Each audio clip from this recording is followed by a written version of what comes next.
Bueno, les damos la bienvenida a la tercera semana. Esta semana les vamos a mostrar algunas cosas del lenguaje de R. Lo llamamos una unidad que tiene que ver con programación, pero realmente no es que vamos a aprender a programar, sino vamos a aprender algunas herramientas del lenguaje de R que nos van a permitir trabajar con los datos, nos van a permitir hacer funciones propias, nos van a permitir hacer fusiones iterativas con un loop. Algunas de las cosas ya las vinimos usando, pero nunca está de más volver a repetirlas. Por ejemplo, supongamos que nosotros tenemos un vector o queremos definir un vector. En este caso, al objeto lo llamo vector y consiste en la concatenación de estos tres productos.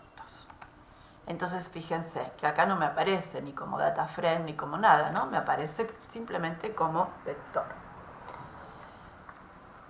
Si yo genero un vector, lo que puedo hacer es extraer alguno de los elementos.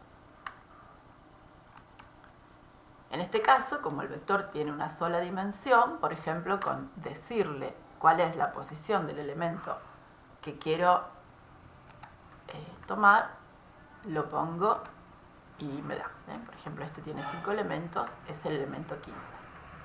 También lo que puedo hacer dentro de un vector es seleccionar una secuencia de elementos. Imaginemos que nosotros tenemos un vector que tiene 1000 observaciones y que lo generamos con esta función que más adelante vamos a detallar cómo se maneja, pero es rnorm, o sea que lo que hace es generar valores bajo la distribución normal aleatorios, y que si yo no le doy los valores de los parámetros, ustedes saben que la distribución normal, los parámetros que necesito para definirlas es la media y la varianza.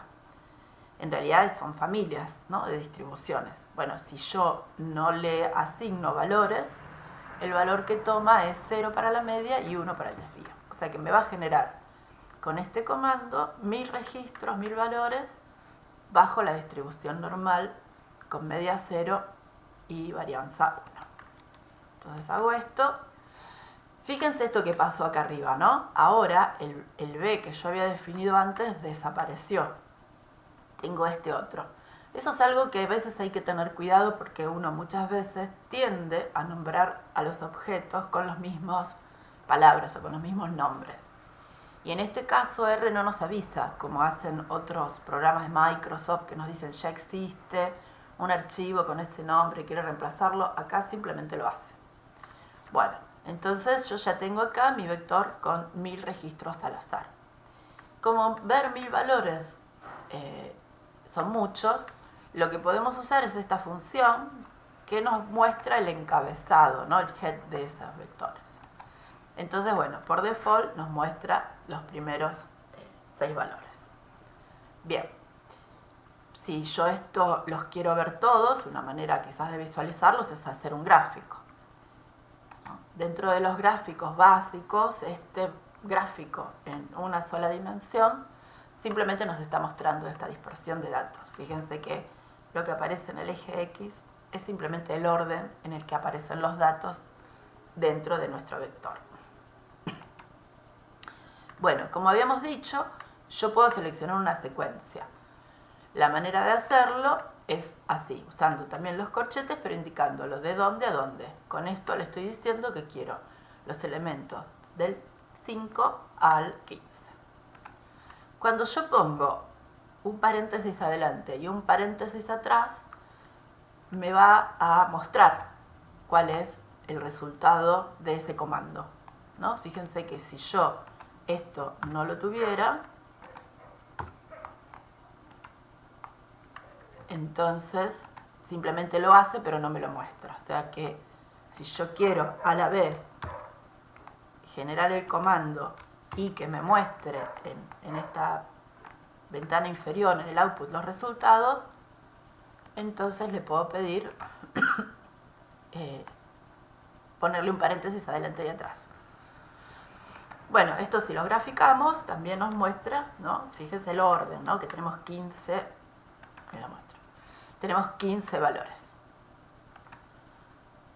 Bueno, yo le agregué el color red. Yo siempre les invito a ustedes que para la función plat hay muchísimas opciones, que está bueno a veces mirarlas porque se usan también en otras librerías.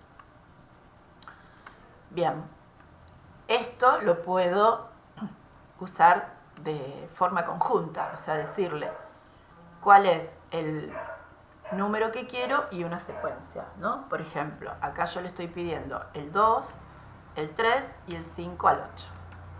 Bien.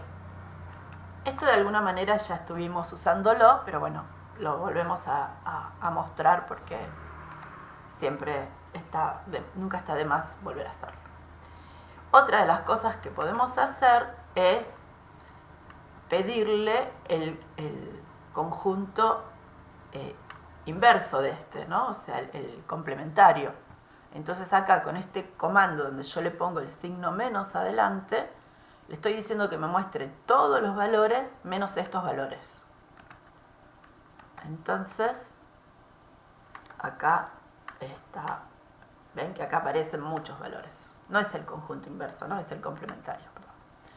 Bueno, entonces esto es cómo extraer valores desde un vector. Yo tengo un vector de datos y le pido qué valores quiero. Vamos a ver cómo hacer esto, pero desde un data frame. Algunas cosas ya estuvimos haciendo, pero bueno, vamos a hacerlo ahora con algún data frame que tiene ya R dentro de alguno de los paquetes. Bueno, este que vamos a usar es este, trees. Entonces, fíjense, este es una base de datos que viene y acá tenemos la descripción. Si yo toco este comando con el signo de preguntas, se me abre una hoja acá en HTML que las puedo expandir y me dice, ¿no?, que estos datos provienen de las medidas de diámetro, altura y volumen de 31 cherries negros, árboles de cereza negra. Bueno, después dice, note que el diámetro está en pulgadas y bueno, una serie de cosas. Pero igual, por ahora esa información no la vamos a usar. Lo que nos interesa es saber que es un data frame y que tiene 3 valores. Bueno, entonces, supongamos que yo de este data frame, ¿no?, lo vamos a guardar en un objeto que lo voy a llamar datos para que me aparezca acá en el ambiente. Bueno, entonces ahora lo puedo ver acá. Fíjense que tiene 3 columnas y tiene 31 filas. Entonces, una manera que yo puedo seleccionar, por ejemplo, las 10 primeras filas es usar estos corchetes. Acuérdense que el primer argumento se refiere a las filas y el segundo a las columnas. Si yo acá no le pongo nada, asume que son todas las columnas. Entonces este me va a mostrar simplemente las 10 primeras filas. Este me va a mostrar solamente la primera columna, pero de todos los registros. Y este lo que va a hacer es mostrarme el primer dato de la primera columna. La lógica es similar a la que usamos cuando queremos seleccionar filas o columnas en Excel, que le decimos qué fila o qué columna, y entonces ahí hacemos la selección. Bien, otro de los objetos de R bastante comunes son los que se llaman listas, ¿no? Las listas en realidad están compuestas por distintos archivos.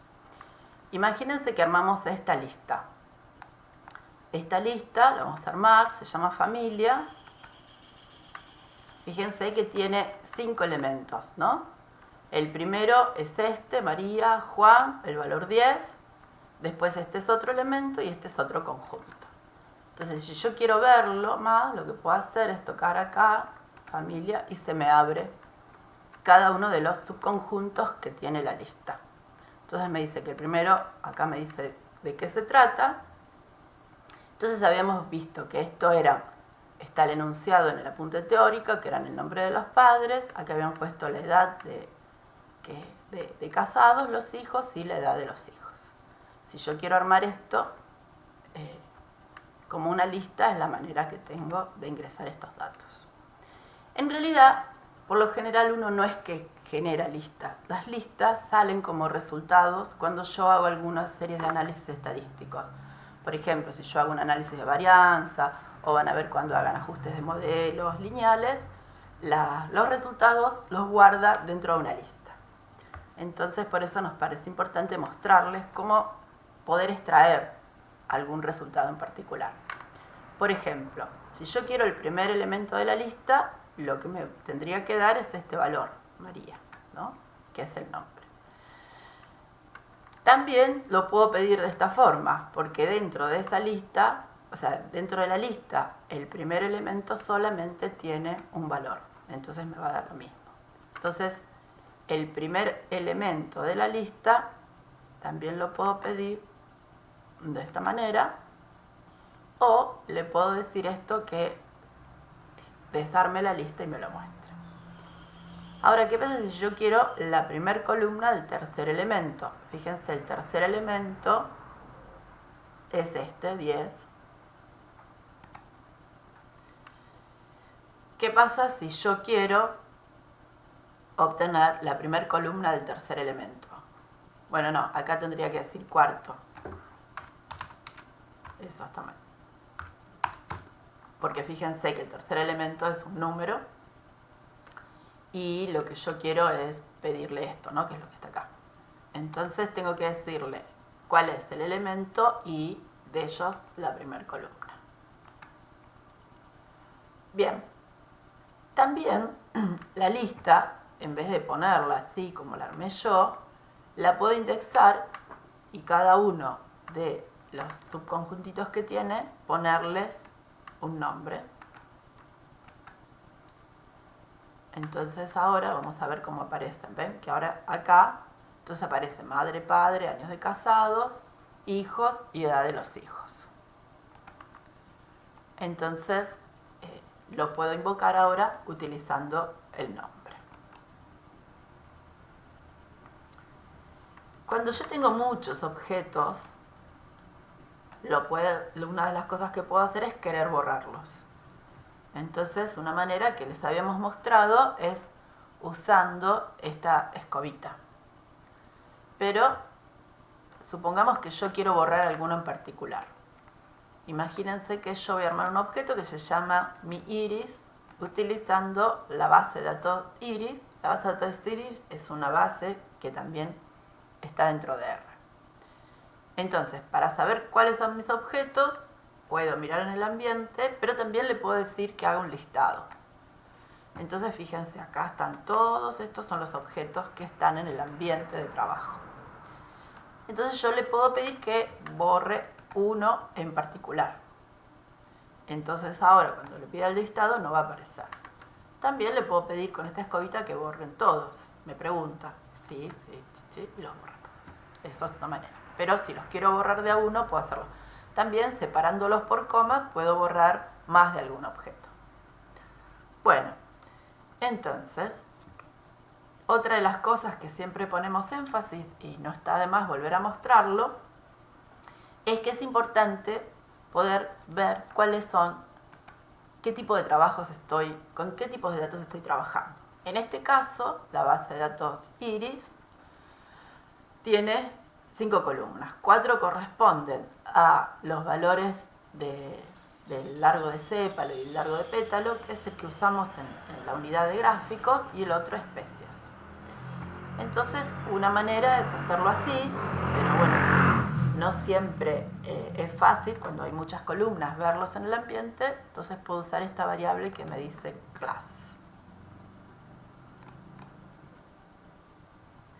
Entonces me dice qué tipo de objeto es el que estoy trabajando. Pero si yo quisiera saber qué tipo de variables tiene ese objeto, puedo usar es estructura.